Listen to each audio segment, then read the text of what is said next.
Aujourd'hui, on va parler d'éjaculation féminine.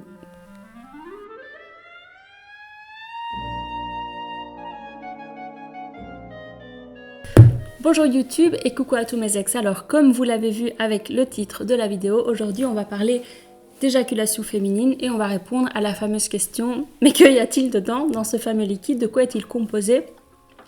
C'est ce que l'on va voir aujourd'hui et avant de démarrer le sujet, je tiens à distinguer en réalité deux types d'éjaculation différentes. Il y a donc l'éjaculation féminine, le fait d'être fontaine, et il y a l'éjaculat qui est produit par les glandes de Skene. En fait, c'est quoi? C'est une mini prostate que certaines femmes ont. Toutes les femmes n'en ont pas. Aujourd'hui, je vais vous parler d'une étude qui a été réalisée en 2014, me semble-t-il, sur un panel de 25 femmes. Et sur les 25 femmes, seules 14 avaient une toute petite prostate. Mais l'éjaculat qu'elle produit fait partie du liquide qu'on retrouve dans les éjaculations des femmes fontaines. Et il intervient aussi dans la stimulation et dans la réaction de plaisir, voilà.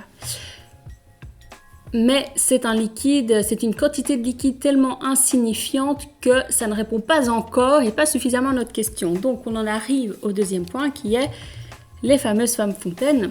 Eh bien, qu'y a-t-il dans ce fameux liquide? Je lève le voile de mystère. Eh bien, il y a bien de l'urine. Mais attention, pas n'importe quelle urine, c'est ce qu'on va voir. Donc je reviens à l'étude dont je parlais. On a bien entendu demandé à toutes ces femmes d'uriner avant de faire le test.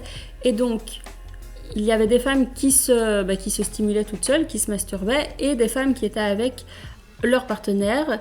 Et on a observé que pendant la phase d'excitation, de stimulation, leur vessie se remplissait très rapidement et se remplissait d'un liquide, en fait, d'urine, mais d'urine ultra diluée. Et donc, c'est ce liquide-là qui se trouve expulsé au moment de la fameuse éjaculation. Donc, spoiler alert, oui, c'est bien de l'urine, mais de l'urine ultra diluée. Alors, il y a un petit peu de créatine, il y a un petit peu d'acide urique, enfin voilà. Mais en gros, ce sont des urines diluées. Voilà. Alors, c'est peut-être moins glamour, moins romantique, mais c'est la science. Non, mais plus sérieusement, voilà. Donc, on retrouve évidemment, il y a bien sûr un petit peu de cyprine, un petit peu de ce fameux éjaculat, mais c'est principalement des urines diluées, pour le dire simplement. Et à la différence de la cyprine, c'est vraiment un lubrifiant. C'est beaucoup plus épais, ça permet une pénétration beaucoup plus agréable. Là où, en fait, les choses liquides comme de l'eau ne sont pas de bons lubrifiants, donc c'est pas très agréable en réalité la pénétration pendant une éjaculation fontaine comme ça. Et alors, comment est-ce qu'on parvient à avoir ce type d'éjaculation? Parce que c'est la deuxième fameuse question.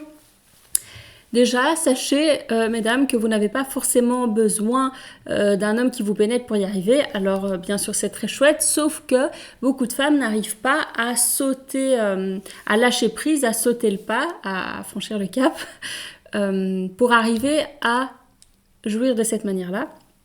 Parce que c'est intimidant, parce qu'on a peur de simplement se faire pipi dessus, et c'est tout à fait compréhensible. Donc je ne dis pas ça du tout en mode on n'a pas besoin des hommes, mais plutôt vous avez besoin d'être présente à vous-même et de découvrir ça peut-être toute seule pour arriver à lâcher prise après avec votre partenaire. Et comment vous pouvez y arriver par la masturbation? Mais en réalité, c'est faux de croire que c'est une réaction forcément contrôlée. En fait, il y a une part où quand même, parfois, ça arrive de pousser un tout petit peu. Et c'est pas vraiment similaire à l'envie d'uriner, mais en fait, c'est comme si vous sentiez que vous êtes sur le point d'avoir un orgasme et qu'il faut que vous arriviez à juste lâcher un tout petit peu prise comme si vous uriniez, mais en fait c'est une espèce comme une expulsion, comme quand vous faites l'amour et que vous contractez votre périnée et que du coup ça éjecte le sexe de votre partenaire. Et bien là c'est pareil, vous faites cette espèce de mouvement d'expulsion et vous allez avoir une éjaculation fontaine. Alors il faut savoir que ça ne sort pas toujours en geyser, ça peut sortir aussi comme juste un petit ruisseau qui coule. C'est comme ça qu'on le décrit très souvent, je trouve ça mignon. Et donc Donc voilà, sachez que c'est pas forcé d'être comme dans les pornos où ça fait 2 mètres d'expulsion et ça va jusque de l'autre côté de la chambre à coucher. Non, pas forcément, ce n'est pas obligé d'être comme ça. Donc, vous pouvez y arriver seul par stimulation clitoridienne, même tout simplement. Je ne vais pas rentrer dans les détails maintenant, mais seul, par la masturbation, vous pouvez y arriver et ça va vous apprendre peut-être plus facilement à lâcher prise en le faisant toute seule avant de le faire avec quelqu'un et peut-être d'être mal à l'aise, ou, enfin voilà, d'avoir trop peur de ce qui pourrait se passer.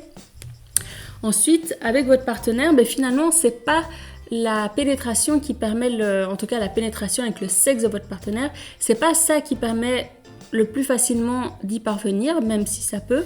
Ça va plutôt être le fait d'y aller manuellement. Donc ça va être à votre partenaire de faire, je vais vous mettre un schéma de toute façon, mais une sorte de crochet avec ses doigts et venir vraiment profondément comme si... un petit peu comme pour un orgasme cervical où ça va être une question de stimulation du col de l'utérus.